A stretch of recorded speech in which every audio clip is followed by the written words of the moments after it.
बिस्मिल्लाहिर्रहमानिर्रहीम। अस्सलाम वालेकुम। उम्मीद है आप सब खैर खैरियत से होंगे। अच्छा, आज हमने Kashi theorem for non एबिलियन groups को प्रूव करना है। पहले लेक्चर में हमने इसकी स्टेटमेंट को कोट किया था। फिर मैंने आपको बताया था कि चूंकि ये लेंथी है, ये थ्योरम थोड़ा लेंथी है, तो इसलिए इसको हम प्रूफ बाद में करेंगे। तो आज हम इसको प्रूफ करेंगे। थ्योरम लेंथी ज़रूर है, लेकिन बहुत ज़्यादा आसान है, मतलब बहुत सिंपल स्टेप्स हैं, कोई इसमें मुश्किल नहीं है। तो थ्योरम ये कहता है, इसकी स्टेटमेंट इस तरह पहले भी कोट की थी कि अगर हमारे पास G एक फाइनाइट ग्रुप हो और P एक प्राइम नंबर हो जो उसके ऑर्डर को डिवाइड करता हो, तो इस केस में ग्रुप G में ऐसा एलिमेंट ज़रूर होता है जिसका ऑर्डर क्या होता है, प्राइम P होता है। G फाइनाइट ग्रुप, P एक प्राइम नंबर है जो कि ऑर्डर ऑफ G को डिवाइड करता है, और G में फिर ऐसा एलिमेंट इस केस में हर सूरत होगा जो ऑर्डर ऑफ जो उसके ऑर्डर को जिसका ऑर्डर क्या होगा, P होगा हमारे पास। ठीक हो गया। तो प्रूफ पर हम आते हैं, मतलब फर्ज कर लेते हैं कि G चूंकि फाइनाइट ग्रुप है और ऑर्डर उसका n है, फाइनाइट ऑर्डर n है, P प्राइम नंबर है जो कि n को डिवाइड करता है, और हमने साबित यही करना है कि ग्रुप G में ऐसा एलिमेंट होगा जिसका ऑर्डर क्या होगा, P होगा हमारे पास। तो इसके लिए हम मैथमेटिकल इंडक्शन का इस्तेमाल करेंगे। मैथमेटिकल इंडक्शन में हम इस तरह कर लेंगे कि फर्ज करें हम फर्ज कर लेते हैं कि ग्रुप G का जो ऑर्डर है n, वो बजात खुद क्या है, प्राइम नंबर P है। ग्रुप G का ऑर्डर n क्या है, बजात खुद प्राइम नंबर P है। तो फिर तो G का ऑर्डर क्या हो गया, प्राइम ऑर्डर हो गया ना, मतलब हमने फर्ज कर लिया कि ये n बजात खुद एक प्राइम नंबर है। तो फिर तो ग्रुप G का प्राइम ऑर्डर हो गया, और मतलब ये हर प्राइम ऑर्डर वाला जो ग्रुप होता है वो साइक्लिक होता है। साइक्लिक का मैंने आपको पहले लेक्चर में बताया था, साइक्लिक ग्रुप उस ग्रुप को कहते हैं जो एक सिंगल एलिमेंट से जनरेट होता है, जो एक सिंगल एलिमेंट से वजूद में आता है, ऐसा ग्रुप हमारे पास साइक्लिक ग्रुप कहलाता है। तो जी हमारे पास अगर इस केस में मैथमेटिकल इंडक्शन के केस में ये हमारे पास प्राइम ऑर्डर का ग्रुप है, तो मतलब प्राइम ऑर्डर का ग्रुप है तो मतलब साइक्लिक हो गया, और हर साइक्लिक ग्रुप एबिलियन होता है। एबिलियन मतलब कम्यूटेटिव होता है। ठीक हो गया। मतलब हमने मैथमेटिकल इंडक्शन इस्तेमाल की। मैथमेटिकल इंडक्शन में हमने फर्ज किया कि ग्रुप जी का जो ऑर्डर है n, ये बजात खुद प्राइम नंबर है। तो मतलब ग्रुप जी प्राइम ऑर्डर का ग्रुप हो गया ना। तो और हर प्राइम ऑर्डर का ग्रुप क्या होता है, साइक्लिक होता है। साइक्लिक मतलब सिंगल एलिमेंट से जनरेट होता है, और हर साइक्लिक ग्रुप हमारे पास एबिलियन होता है। तो इस केस में तो फिर ये Cauchy theorem for abelian groups का केस बन गया। मतलब इस ये तो फिर हमारे पास ये वाला केस जो है, ये वाला केस हमारे पास Cauchy theorem for abelian groups का केस बन गया। तो मतलब क्या हुआ कि Cauchy theorem for abelian groups के मुताबिक जी में फिर ऐसा एलिमेंट होगा जिसका ऑर्डर पी होगा। ठीक है।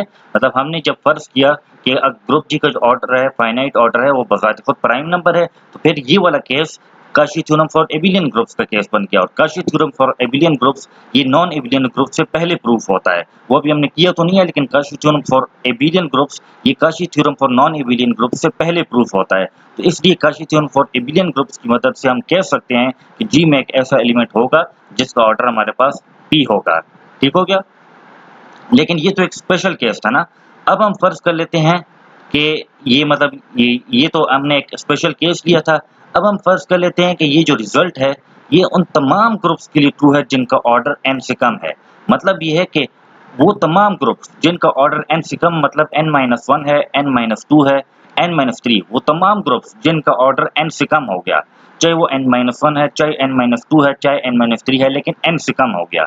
और साथ साथ ये बात भी कि प्राइम p जो है वो उस ऑर्डर को डिवाइड करता है। मतलब ऐसा ग्रुप फर्ज करें जिसका ऑर्डर n-1 है और प्राइम p n-1 को डिवाइड करता है, तो उस केस में फिर उस ग्रुप में एक ऐसा एलिमेंट होगा जिसका ऑर्डर क्या होगा, प्राइम p होगा।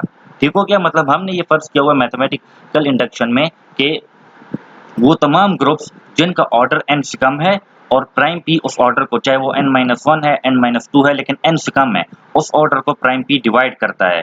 तो इस केस में हमारे पास उस ग्रुप में एक ऐसा एलिमेंट जरूर होगा जिसका ऑर्डर p होगा। ठीक हो गया ना। मतलब ये आगे लिखा हुआ भी है ना कि अगर ऐसा ग्रुप जिसका ऑर्डर n से तो कम है लेकिन प्राइम p से डिविजिबल है, तो उस ग्रुप का ऑर्डर, उस ग्रुप में एलिमेंट ऐसा जरूर होगा जिसका ऑर्डर p होगा हमारे पास। ठीक हो गया। मतलब ऐसा ग्रुप जिसका ऑर्डर n से कम है, n-1, n-2 कुछ भी है, और प्राइम p से वो ऑर्डर डिविजिबल भी है, तो उस ग्रुप में ऐसा एलिमेंट होगा जिसका ऑर्डर p होगा। तो इस केस में फिर हम दो केसेस कंसिडर करेंगे। ठीक है।